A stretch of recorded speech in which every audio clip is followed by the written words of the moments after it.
নমস্কার। গল্পসঙ্গীর আজকের নিবেদন বিশিষ্ট সাহিত্যিক মানিক বন্দ্যোপাধ্যায় রচিত একটি ছোট গল্প। আজকের গল্প রকমারি। বাড়িতে পা দিতেই গৃহিণীর উচ্চকণ্ঠ কানে আসিল। বেড়াইয়া ফিরিতেছিলাম, মনটা বেশ প্রফুল্ল ছিল। ভাবিলাম প্রফুল্লতাটুকু বুঝি চৌকাঠের বাহিরেই রাখিয়া যাইতে হয়। ভিতরে আর ঢুকিলাম না। বৈঠকখানা ঘরটা অন্ধকার। ধীরে ধীরে সেখানে প্রবেশ করিলাম।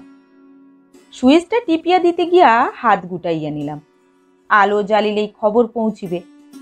গৃহিণীর মুখের অন্ধকারের চেয়ে বাহিরের ঘরের অন্ধকারটা নিরাপদ মনে হইল। জামাটা খুলিয়া চেয়ারের উপর ফেলিয়া রাখিয়া চৌকির উপর বিছানো ফরাসে গিয়া চুপ করিয়া বসিলাম। পরিচিত কণ্ঠস্বর গ্রামে গ্রামে চড়িতে লাগিল। তীক্ষ্ণ কণ্ঠ ততোধিক তীক্ষ্ণ বাক্যবান। কাহাকে লক্ষ্য করিয়া যে প্রয়োগ হইতেছে বুঝিতে দেরি হইল না। সামনাসামনি কিরকম বিধিতেছিল ভগবানই জানেন। এত দূরে আসিয়া কিন্তু সব্যসাচীর অভ্যর্থ সন্ধানের দুর্ভাগ্য লক্ষ্যের মতো আমাকে বিধিতে লাগিল।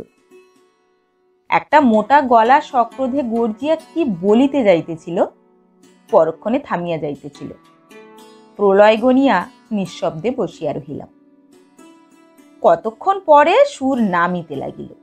নামিতে নামিতে শেষে একেবারেই থামিয়া গেল। বুঝিলাম অপরজন পৃষ্ঠ দর্শন করিয়াছে। পরক্ষণে পুরাতন ভৃত্য হরিচরণ ঘরে ঢুকিল।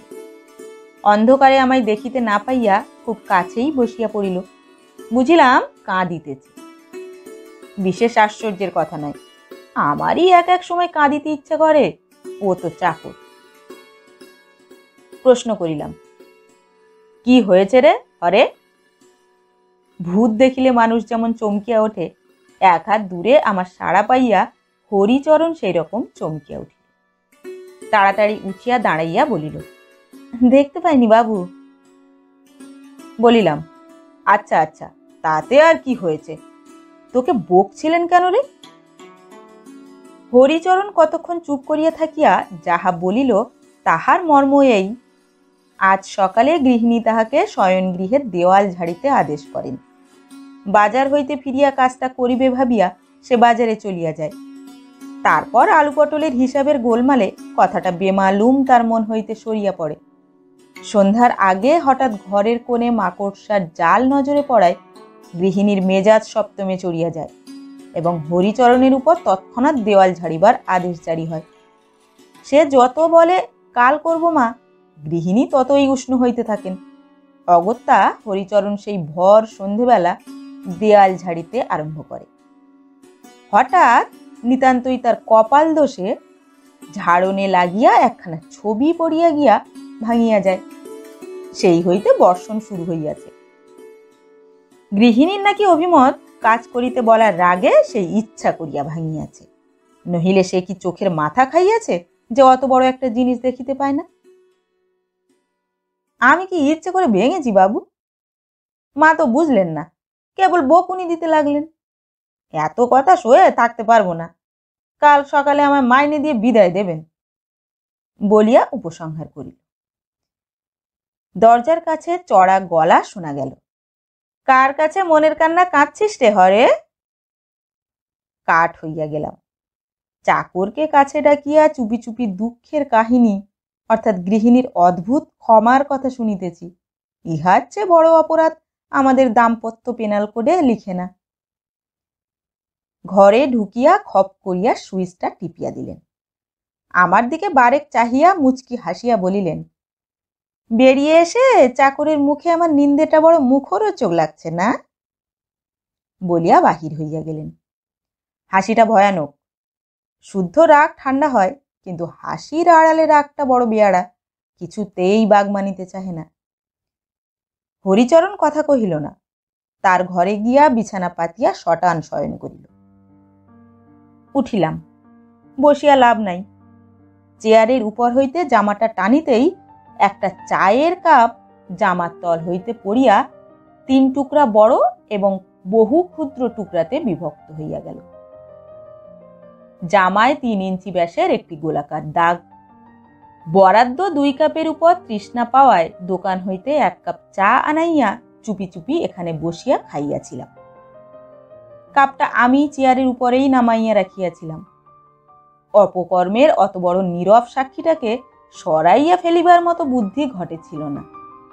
হায় রে, সেই কিনা আমায় ফাঁসাইল। জামার এ অবস্থা দেখিলে অগ্নিতে ঘৃতাহুতি বলিয়া একটা কথা আছে না। আলমারি খুলিয়া মোটা মোটা আইনের বইয়ের পিছনে জামাটা লুকাইলাম। ভাবিলাম কাল সকালে ডাইং ক্লিনিং এ পাঠাইয়া দিব। উপরে গিয়া শয়নগৃহে ঢুকিতেই নজরে পড়িল। খাটের উপর পা ছড়াইয়া বসিয়া তিনি আমার 21 টাকা দামের ফাউন্টেন পেনটি লইয়া একটা কাগজে খসখস করিয়া কি লিখিতেছেন। পায়ের শব্দে নজর তুলিলেন, বলিলেন, খালি গায়ে? জামা কি হলো, বিলিয়ে দিয়ে এলে নাকি? ব্যাস, ডাইং ক্লিনিং খতম। নিজের উপর চটিয়া গেলাম। অন্য একটা জামা গায়ে দিয়া এ ঘরে ঢুকিলেই হইতো। এই কার্তিকের শেষে স্বামীর খালি গা দেখিয়া কোন সুগৃহিণীর না জামার কথাটা মনে জাগে। ওকালতি করিয়া বাহিরের লোকের আন্দাজ মতো মাসে 1300-1400, নিজের হিসাব মতো 700-800 টাকা রোজগার করি, আর এইটুকু বুদ্ধি মাথায় আসিল না। ধিক। বলিলাম, বাইরের ঘরে ফেলে এসেছি, নিয়ে আসছি বলিয়া তাড়াতাড়ি পা বাড়াইলাম। আলমারির বইয়ের পিছনের গোপনতাটুকু গোপন করাই শ্রেয়। গৃহিণী বলিলেন, থাক থাক, তুমি বসো, ঝিকে দিয়ে আনিয়ে নিচ্ছি। তুমি ওই ফ্লানেলের শার্টটা গায়ে দাও।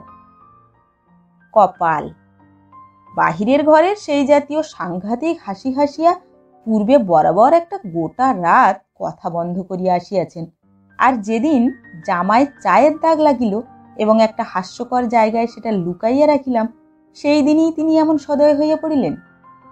ঝিকে ডাকিলেন এবং জামা আনিতে পাঠাইলেন। একটু সরিয়া বসিয়া নিজের পাশে খাটের উপরকার জায়গাটা দেখাইয়া বলিলেন, এইখানে বসো, একটা কাজ আছে। আগে শার্টটা গায়ে দিয়ে নাও, বেশ ঠান্ডা পড়েছে আজ। তোমার আবার যা সর্দির ধাত। ও, কাজ আছে তাই। প্রয়োজনের খাতিরে অমন হাসিটাকে নিরর্থক হইতে দিবার উদারতা গৃহিণীর ছিল। জামাটা গায়ে দিয়া নির্দিষ্ট স্থানে বসিলাম। বলিলেন, মৃণালিনীকে চেনো তো? ঘাড় নাড়িয়ে বলিলাম, চিনি। কে বলো তো? বঙ্কিমবাবুর মানুষ কন্যা এবং তোমার প্রণয়িনী। আমি বলিলাম, থু ওয়াক। গৃহিণী বলিলেন, তাই নাকি? বেশ বেশ, শুনে সুখী হলাম। ঠাট্টা এখন থাক, কাজের কথা শোনো। এ তোমার সে মৃণালিনী নয়, আমার সই ধীরেনবাবুর স্ত্রী গো। মনে নেই? মনে ছিল, কিন্তু বলিলাম, মনে তো পড়ছে না। তিনি বলিলেন, থাক থাক, অত সাধু বনতে হবে না। যার গান শুনে ধীরেনবাবুর সঙ্গে স্ত্রী বদল করতে চেয়েছিলে, তার কথা 3 মাসেই ভুলেছ বটে।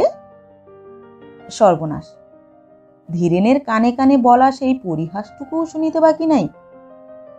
বলিলেন, এখন শোনো, সই ভারী একটা মজা করেছে। আমার কাছে একটা চিঠি লিখেছে, ইংরেজিতে। একটা ভালো রকম জবাব লিখেছি, কারেক্ট করে দাও দেখি। বুদ্ধি তোমার যদিও কম, MA BLটা তো পাশ করেছো, পারা উচিত। ভুল থাকলে কিন্তু ধীরেনবাবু হাসবেন। বলিলাম, মজুরি? অগ্রিম চাই? নিশ্চয়ই, যদি ফাঁকি দাও। কণ্ঠস্বর যে কণ্ঠেই বাস করে সে বিষয়ে সন্দেহ নাই। গৃহিণীর এই 25 বছর বয়সের অধর সুদাই ঝাল লাগিত এবং ওষ্ঠ জ্বলিত। বাহির হইতে ঝি বলিল, বাইরের ঘরে বাবুর জামা তো পেলুম না মা। গৃহিণী আমার মুখের দিকে চাহিলেন, বলিলেন, সদর দরজা বন্ধ ছিল দেখে এসেছিস? ঝি বলিল, নজর করিনি মা। নজর করিসনি? ঘরে গেলি, একটা জামা খুঁজলি, আর তোর নজর পড়লো না সদর দরজা খোলা কি বন্ধ? চোখ চেয়ে কাজ করিস, না কাজ করবার সময় স্বপ্ন দেখিস? অবাক করলি বাছা, যা দেখে আয়। ঝি চলিয়া গেল এবং ফিরিয়া আসিয়া জানাইল সদর দরজা খোলাই ছিল। বেশ, সেদিন এত টাকা খরচ করে এমন সুন্দর সাদা ভয়েলের পাঞ্জাবিটা করিয়ে দিল, যাবেই তো। আমি আমতা আমতা করিয়া বলিলাম, আমি একবার দেখে আসি বলিয়া নিচে নামিয়া গেলাম। আইনের কেতাবের পিছন হইতে জামাটা টানিতেই খোঁড়ার পা যে খানায় পড়ে ইহার সত্যতা প্রমাণ করিবার জন্যই বোধহয় কোথায় একটা পেরেক লুকাইয়াছিল। জামা খানিকটা ছিঁড়িয়া গেল। উহা লইয়াই উপরে এলাম। ঝি আসিয়া দাঁড়াইল। গৃহিণী বললেন, জামা যে পেলি না, এটা কি? দেখতে পাইনি মা। তা দেখতে পাবি কেন? এমন ব্যাগার ঠেলা কাজ করিস কেন বলতো? এটা কি ছুঁচ না আলপিন যে কোথায় লুকিয়েছিল খুঁজে পাসনি? ঝি চুপ করিয়া রহিল। গৃহিণী আরো কি বলিতে যাইতেছিলেন, ঝির দিকে চাহিয়া হঠাৎ বলিলেন, তুই কাঁপছিস কেন রে?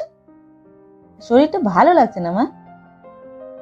গৃহিণী তৎক্ষণাৎ আগাইয়া গিয়া তার কপালে হাত দিলেন, বলিলেন, ইস, তাই তো, বেশ জ্বর হয়েছে যে। আচ্ছা, তুই কি রকম মানুষ বলতো ঝি? জ্বর গায়ে কে তোকে কাজ করতে বলেছে? সন্ধেবেলা অতগুলো বাসন মাজলি তুই কোন আক্কেলে শুনি? একটা বাড়াবাড়ি অসুখ বাঁধিয়ে আমার 10টা টাকা খরচ করবার মতলব না? যা যা, শুয়ে পড়গে যা। অবাক মানুষ তুই বাছা। ঝি বলিল, ঠাঁইটা করে দিয়ে শুচ্ছি মা। ফের মুখের উপর কথা বলে। কাল যদি তোকে দূর না করি তো। ভালো চাস তো শুয়ে পড়গে যা বাছা। কেন বকছিস? অসুখটা বাড়লে হাঙ্গামা তো আমাকেই পোয়াতে হবে। ঝি আর কথাটা না বলিয়া চলিয়া গেল। গৃহিণী একটু দাঁড়াইয়া থাকিয়া বলিলেন, দেখি গে শুলো কিনা। যেসব তোমার ঝি চাকর, একটা যদি কথা শুনে, বলিয়া চলিয়া গেলেন। ফিরিয়া আসিয়া আমার জামাটা লইয়া আলনায় টাঙাইতে গিয়া সেই দাগ ও ছেঁড়া দেখিতে পাইয়া বজ্রগর্ভ দৃষ্টিতে আমার পানে চাহিলেন। দাগ ও ছেঁড়ার একটা কাল্পনিক ইতিহাস আরম্ভ করিয়াছিলাম। ওটা হয়েছিল কি জানো, এই গিয়ে। এ সময় সৌভাগ্যক্রমে নিচে বন্ধু নীরোদবরণের কণ্ঠ শুনিলাম। ওহে, ঘুমুলে নাকি? নীরু এসেছে, কি বলছে শুনে আসি বলিয়া আমি চম্পট প্রদান করিলাম। 9টার সময় বন্ধুকে বিদায় দিয়া দুর্গা নাম জপ করিতে করিতে উপরে গিয়া দেখি গৃহিণী এক মনে একখানি চিঠি পড়িতেছেন। মুখের মেঘ কাটিয়া গিয়াছে। 10টার সময় আহার শেষ করিয়া আবার নিচে নামিলাম। আপিস ঘরে ঢুকিয়া মোকদ্দমার কাগজপত্র লইয়া বসিলাম। হঠাৎ মনে পড়িল আমার জ্যেষ্ঠ শ্যালকের 3 দিন হইল পত্র আসিয়াছে। পত্রে বহুদিন আমার কোনো পত্র না লেখার জন্য অনুযোগ আছে এবং গৃহিণীও সে পত্রখানা পড়িয়াছেন। তৎক্ষণাৎ কাগজ লইয়া পত্র লিখিতে বসিলাম। লেখা শেষ করিয়া খামে ভরিয়া ঠিকানা লিখিতেছি, গৃহিণীর গলা কানে গেল। ভালো চাস তো উঠে আয় হরে, আমাকে রাগাস নে বলে দিচ্ছি। খাবি না তো তুই বিকেলে বললি না কেন? কত ভাত নষ্ট হবে। হরের জবাব শোনা গেল, আমার অসুখ হয়েছে, আমি খাবো না। গৃহিণী বললেন, সেসব আমি জানি। চাকরি করতে এসে ভাতের উপর রাগ করিস, তোর লজ্জা করে না হারামজাদা? উঠে আয় বলছি। হরে বলিল, আমি খাবো না। গৃহিণী বেশ বলিয়া স্থান ত্যাগ করিলেন এবং আমার আপিস ঘরে ঢুকিয়া একটা চেয়ারে বসিয়া পড়িলেন।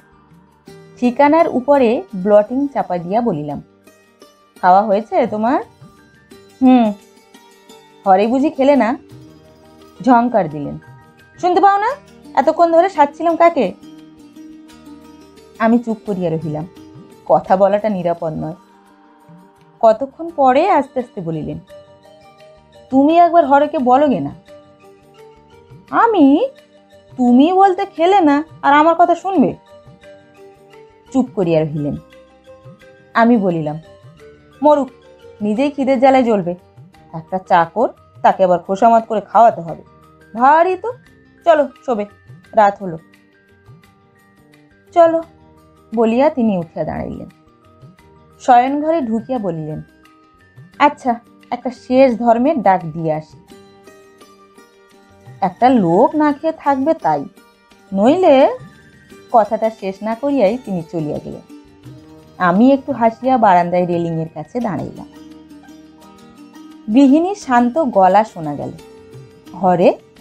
লক্ষ্মী বাবা, উঠে এসে খেয়ে নে, মিথ্যে জ্বালাস কেন বল দেখি। আমার খিদে নেই, খাবো না মা। হরে। কণ্ঠস্বর ঠিক কোন গ্রামের বলা শক্ত, কিন্তু অতি তীক্ষ্ণ, এবং ভর্ৎসনা, ক্রোধ, সান্ত্বনা ইত্যাদি এতগুলো ভাগ লইয়া ওই একটি কথা উচ্চারিত হইল যে শুনিলে অবাক হইতে হয়। হরিচরণ আর দ্বিরুক্তি না করিয়া উঠিয়া আসিল।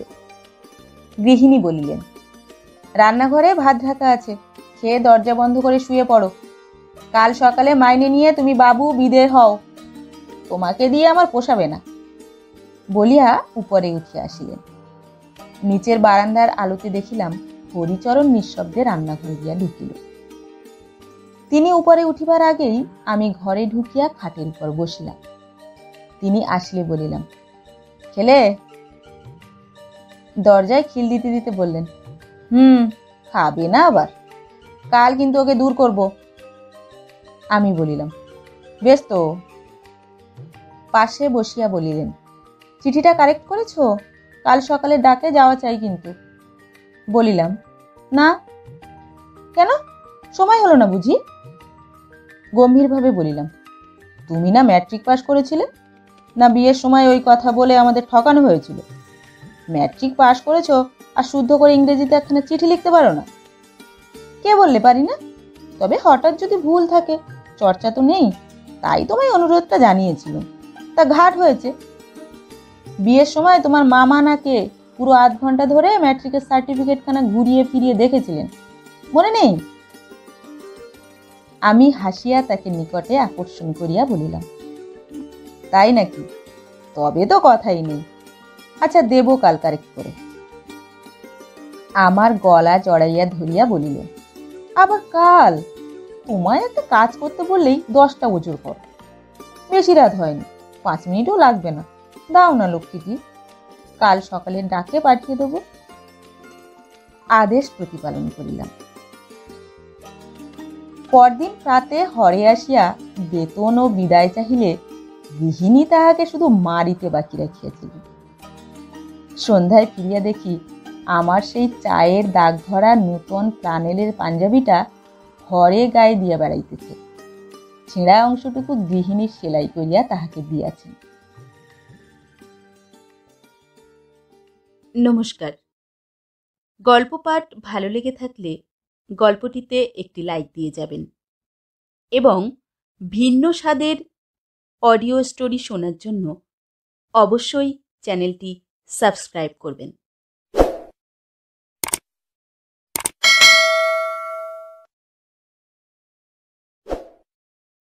ধন্যবাদ।